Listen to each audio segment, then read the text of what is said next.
ఉద్యోగం గురించి చింత, రోగముల గురించి చింత, బాధల గురించి చింత, అప్పుల గురించి చింత, చదువులో ఫెయిల్ అయిపోయామని చింత, కష్టాలు నష్టాలు కలుగుతున్నాయని చింత.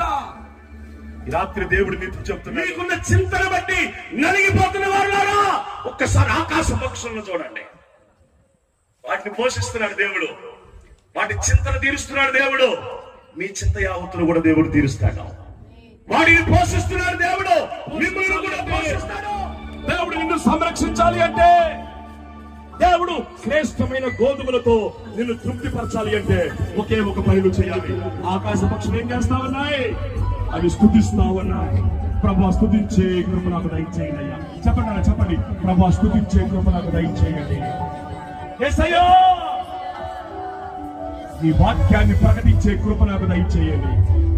నా జీవితంలో మీరు నన్ను రక్షించినటువంటి విధానాన్ని ఇతరులకు బోధించే సమాచారాన్ని కొనిపోయే కృప నాకు దయచేయండి ప్రభువా.